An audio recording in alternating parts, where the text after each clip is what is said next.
This is the Tom Bigby Tales, and I'm your host, Shannon Evans.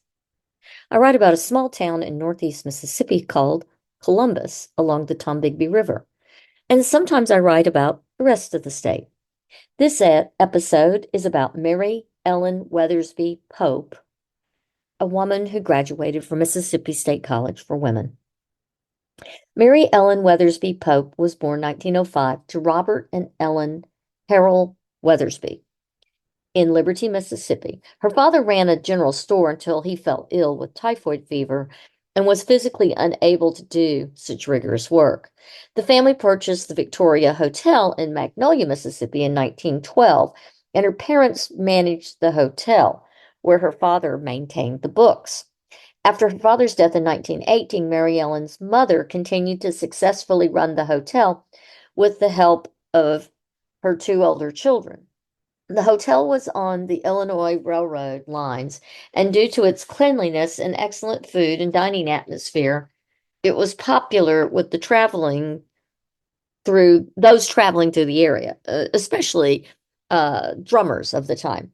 But it was very famous for its fried chicken and chocolate pie. Mary Ellen's mother's professional success was a significant impact on all of her children and allowed for all her daughters to attend college. Ellen Weathersby insisted each of her daughters earn a degree and become teachers so that they could always be financially independent. Each of her daughters attended the cheaper state school, Mississippi State College for Women. She did not pay for her sons to go to college because she said boys can always fend for themselves.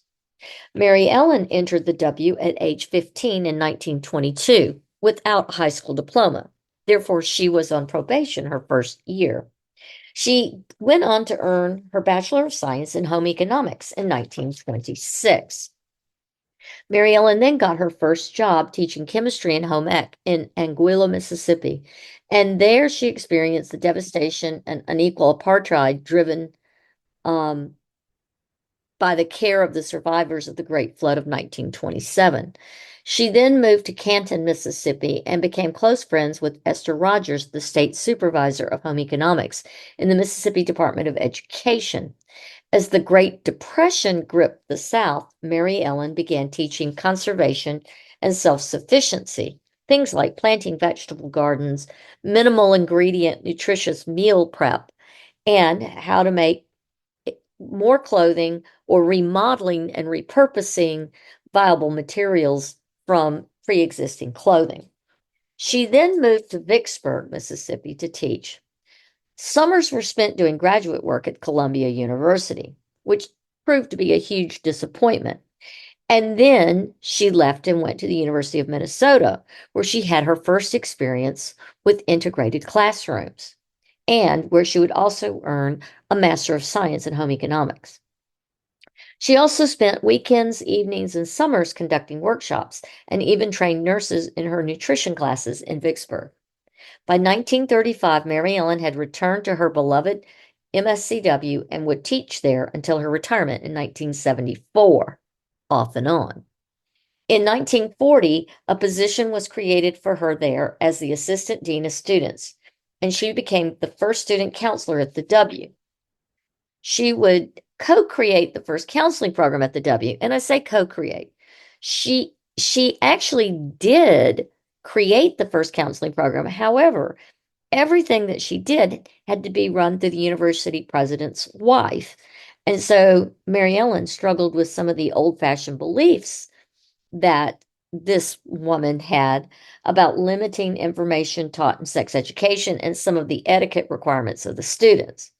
So she left the W, but not forever, in 1942 for George Peabody College for Teachers in Nashville to help develop a home economics vocational curriculum the next year. She became the department chair of that particular department.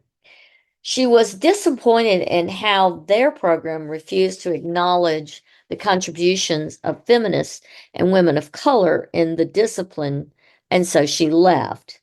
In 1943, she became the Assistant State Supervisor of Home Economics for the Mississippi Department of Education.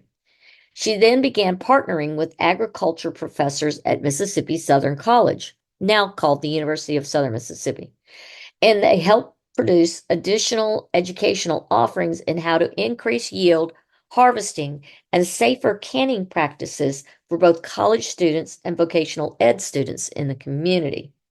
In less than a year, she created a cooperative of 20 state institutions, including Mississippi State University, the W, and the Mississippi Department of Education, to create the North Mississippi Canning and Food Processing Demonstration School in 1944. Her efforts created for future and existing food processing plants that would be coming into the state of Mississippi. In 1945, she taught at LSU for a year before she went to Mississippi Southern, and then the W lured her back home to create a joint graduate program in home economics.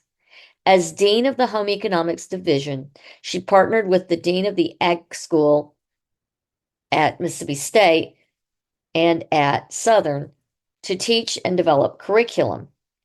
Concerned with rural property and racial disparities, rural poverty in the underserved traditionally Black colleges in Mississippi, Mary Ellen traveled with the Southern Mississippi's Ag School Dean to Alcorn College, the U.S.'s first Black land-grant college, to assess their agriculture and home economics programs. As a result of their work, the president of Alcorn successfully lobbied with their report to the Mississippi General Education Board for additional funding and training programs. In 1949, Mary Ellen Weathersby mostly left behind her professional life for the next 10 years. She married widower Willis Pope Sr., a local bank president. She exchanged her life in higher education to appease her husband and threw herself into the local garden club, of which she became president, and First Presbyterian Church, where she took on leadership roles, all in Columbus. Her husband would die in 1959, and she returned to work with the Mississippi Department of Education as a researcher working with Southern's sociology department to study the home and familial responsibilities of home ec students. She also taught many classes in the community, especially in the housing authority homes, where people often experienced having access to modern appliances in the kitchen and using gas for the very first time. She also taught the new Head Start teachers how to teach and develop much of their early childhood curriculum. While she did not technically integrate the W, she did need a space to teach 100 new Black and white teachers in the Columbus Head Start program, a child development class, at night. She got permission from a more broad-minded administrator, and the impact was amazingly positive and empowering for all students involved. In 1966, when integration finally actually arrived at the W, she taught one of the first integrated graduate classes. Mary Ellen Weathersby Pope died just shy of her 102nd birthday. She is buried in Friendship Cemetery in Columbus, Mississippi, in plot 749, next to her husband, Willis Pope Sr. I want to give many thanks to the research project to collect the interviews with former W girls by the Southern Women's Institute at the W, and to my former professor, Dr. Bridget Smith Pushell, and her tireless research into the history of the W. Until next time, this is the Tom Bigby Tales.